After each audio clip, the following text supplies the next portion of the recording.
the last session, we completed questions till 29 from Unit 4. These are your practice MCQ questions that we are doing. And those who have not done the previous question session, on the top providing you link of the very last session, go and watch it out. Continuing इस video में आगे बढ़ने से पहले आइए जानते हैं हमारे इस गाइडेंस और मेंटरशिप प्रोग्राम के बारे में। क्या आप भी चाहते हैं कि इंटरव्यू के दौरान बाकी कैंडिडेट्स में से आपका ही सीवी टॉप पर चुना जाए, या आपको सीवी बनाने में किसी ऐसी गाइडेंस की ज़रूरत है जो आपकी सभी परेशानियों को दूर कर सके? क्या आपको भी एग्जाम प्रिपरेशन में ज़्यादा समय ना गवाकर पॉइंट टू पॉइंट या एग्जैक्ट प्रिडिक्शन के अकॉर्डिंग ही पढ़ना है? क्या आपको भी डाउट सॉल्विंग ट्यूशंस महंगे पड़ रहे हैं? तो हम लेकर आ गए हैं 24/7 and 1-to-1 doubt solving sessions just in ₹299। जी हाँ, सिर्फ 299 रुपये में आप ये सभी सर्विसेज का फ़ायदा ले सकते हैं हमारी सपोर्ट एंड असिस्टेंस प्रोग्राम से जुड़कर। तो अपने फ्यूचर गोल्स को देखते हुए जल्दी से फ़ोन उठाइए और व्हाट्सएप कीजिए नीचे दिए गए नंबर पर। that, we have now question number 30. Which of the following dividend promises to pay the shareholders at a future date? Share holders को इनमें से कौन से डिविडेंड ऐसे हैं जो फ्यूचर डेट पर ये जरूर प्रॉमिस करते हैं कि आपको आपकी पेमेंट टाइम पर मिल जाएगी? So it's interest, scrip, cash flow और property. It is scrip. Scrip ऐसे हैं डिविडेंड्स जो कि फ्यूचर पे शेयर होल्डर को उनकी पेमेंट मिलती है, means these are risk free. Coming to next question, what does yield to maturity in a context of bonds indicate? आपने बॉन्ड्स पढ़े होंगे, बॉन्ड्स क्या होते हैं, तो उसमें ये टर्म पढ़ी होगी यील्ड टू मैच्योरिटी। इस पर्टिकुलर टर्म का मीनिंग क्या है? The fixed cost of the organization? No, the effective rate of interest. Means yield to maturity, mature होने पे आपको इंटरेस्ट के साथ आपका पेमेंट मिलेगा। Option B. Then next, which of the following are the main features of zero coupon bonds? Bonds में ही एक कैटेगरी आती है जीरो कूपन बॉन्ड्स, और इसका मीनिंग क्या होता है? They are called deep discount bonds. Yes. The price paid by the investors is less than their face value. Yes. The bonds are redeemed at par. Yes. So all the three options are correct, and this is given in last one. Option D will be your answer. Right? Moving ahead, consider the following characteristics. ये characteristics पढ़ते हैं हम और इसके बाद बताएंगे ये attributes इनमें से किस में मिलती हैं। All right. So high risk, high return opportunity. Risk भी ज़्यादा होता है और रिटर्न भी ज़्यादा है। Small and medium size enterprise ये होते हैं। तो स्मॉल एंड मीडियम साइज, तो I think venture capital funds. Private equity stakes in startups, again it is link to this. Investment fund, so all the attributes are belonging to venture capital funds. We will go with option B here. Then next we have identify by the web-based financial software from the following. Web-based financial software यहाँ पर कौन सा है? Private equity software, share accounting software, wealth management software और wings 2013. So Wings 2013 is the financial software. Option D will be your answer. After then, loans to limited company जो दिए जाते हैं। लिमिटेड कंपनी क्या है? जिनकी लाइबिलिटी लिमिटेड रहती है, मीन्स आप उनके प्राइवेट एसेट्स पर, ओनर के एसेट्स पर क्लेम नहीं कर सकते, सिर्फ कंपनी के एसेट्स तक आप क्लेम कर सकते हो। सो लिमिटेड लाइबिलिटी को जो लोन दिए जाते हैं, they have a fixed term, receive interest, allowable for corporation tax but have no voting rights. Yes, it's true. So option A ही यहाँ पर true है। next हमें read करने की ज़रूरत नहीं है, we will go with option A here. Then which of the following is an implicit cost of increasing proportion of debt of a company? Company का अगर हमें डेट इंक्रीज करना है तो इम्प्लिसिट कॉस्ट क्या होगी? मीन्स द कॉस्ट जो हमें नहीं दिखती बट इनसाइड होती ही होती है। सो PE ratio of the company would increase, rate of return of the company would decrease, ये कुछ नहीं होगा। tax shield would not be available to new debts. No, equity shareholders will demand a higher return. Yes, they will demand a higher return. That's true. Option D. The external sources of finance do not include. ऐसे sources means जहाँ आप finance बाहर से outside the company से collect करते हो, तो उनमें ये नहीं इंक्लूड होते हैं। क्या इंक्लूड नहीं होता है?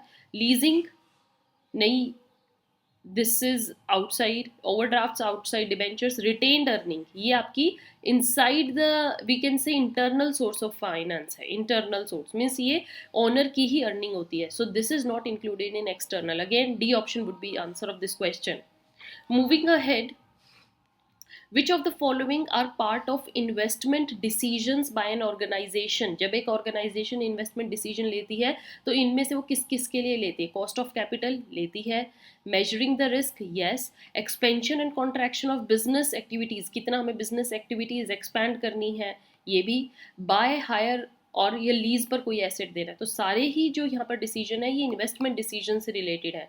We will go with option D here, 1 2 3 4।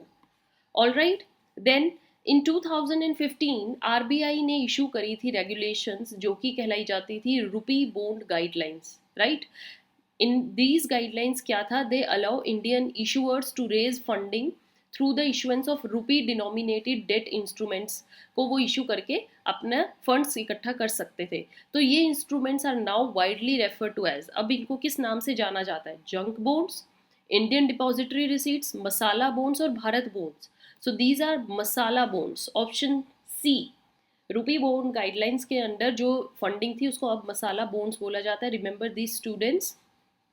Then question number 40, what are the main objectives of financing decision? If we look at these objectives, let's see कि इनमें से main objectives कौन से रहे हैं। To get optimal working capital figure, क्या ये financing decision है? No. To get optimal capital structure, yes. Working capital decision इसका नहीं है, but financing में capital structure से related question financing का है। Then to make the company exposed to higher risk, no. To keep the cost of capital lowest, yes, ये भी financing decision है। To make the value of share highest, again yes. So option 2 4 5, this is given in option D. All right, then next, the following events generally happen in the life of a public limited company. कौन से events जो होते हैं जो कि public limited company में होते हैं? तो हमने ये देखा, ये होते हैं पब्लिक इशू भी होता है, फर्म इनकॉर्पोरेशन होती है, प्रीलिमिनरी एक्सपेंडिचर्स आते हैं, issue of equity shares to promoters होता है। So choose the correct sequence here. Chronologically हमें देखना है कि कैसे कैसे एक पब्लिक लिमिटेड कंपनी में सारे इवेंट्स होते हैं। सबसे पहले नंबर पे क्या आता है, फिर क्या आता है, फिर क्या आता है। So firstly what happens is firm incorporation होती है। सो 2 सबसे पहले आएगा, तो आई थिंक 2 यहाँ पर ऑप्शन बी में ही गिवन है। उसके बाद हम एक बार देख लेते हैं, थर्ड प्रीलिमिनरी एक्सपेंडिचर्स होते हैं, फिर issue of equity shares to promoters and last public issue of shares. So your option B is correctly given. ये क्रोनोलॉजिकल ऑर्डर बिल्कुल करेक्ट है। Then moving ahead, financial instruments issued with detachable warrants and redeemable after certain period. ऐसे instruments जो कि warrant से detachable है और redeemable after certain periods, उनको हम क्या कहते हैं? सिक्योर्ड प्रीमियम नोट्स, सिक्योर्ड होते हैं ये। So option B. Then the internal source of finance do not include, means ये सारे इंटरनल सोर्स है और ये एक्सटर्नल होगा। रिटेन अर्निंग इंटरनल है, better management of working capital internal है, ट्रेड क्रेडिट इंटरनल है, ऑर्डिनरी शेयर्स, शेयर्स तो बाहर से ही होंगे, सो ये एक्सटर्नल है। Option D is odd one out है। If an investor buy back a volatile stock, okay, buy back करता है, which of the following should be the best option? उसके लिए बेस्ट ऑप्शन क्या है? लिमिट ऑर्डर, ऑर्डर की limit रखे, option B. In 2002 ICICI merged with ICICI bank through a reverse merger process. इसके पीछे मर्जर मीन्स इनका मर्ज होने के पीछे मेन ऑब्जेक्टिव क्या रहा है? ICICI को क्या बनाना? To make it a universal bank, सबके लिए universal bank. Okay, then which of the following forms of capital is called high risk high reward capital? Risk भी ज़्यादा है और रिवॉर्ड रिटर्न भी ज़्यादा है, तो ये कैपिटल कौन सी है? वेंचर कैपिटल, स्टार्टअप्स के लिए जो दी जाती है। Then which of the following types of debt instruments are allowed in venture capital में? ये वाले डेट्स जो हैं ये अलाउड हैं। सो कंडीशनल लोन्स भी दिए जाते हैं, कन्वर्टेबल भी दिए जाते हैं, कन्वेंशनल भी। So we will go with option D, all of the above are true. Next 48th question, which of the following facts are true in context of forfaiting? Forfaiting को अगर हम पढ़ें तो क्या ट्रू है? If you would read, because I have read all the, so the correct here given is, let's read. Forfeiting enables exporters to receive immediate cash by selling their medium and long term receivables, that's true. Then banks never function as forfeiters, नहीं, ये true नहीं है, banks करते हैं। Forfeiter protect against credit risk, transfer risk, risk posed by foreign exchange, that's true. So 1 and 3 is true. We will go with option C here. Next question for a layman, factoring and forfeiting perform the same basic function. Same होते हैं, but factoring mostly deals with which type of receivables? They deals with short term receivables. Forfeiting जो है long term के साथ होते हैं. Next, which of the following can be defined as the term of finance lease? इसको हम finance lease बोलते हैं. The asset is capitalized in the balance sheet of the lessee. That is finance lease. Option C. A company might prefer to raise more debt capital rather than equity capital.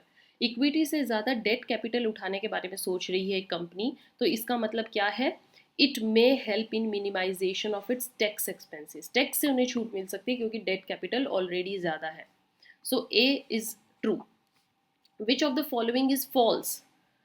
Companies repurchase their own share के context में अगर हम सारी statements read करें तो क्या false है?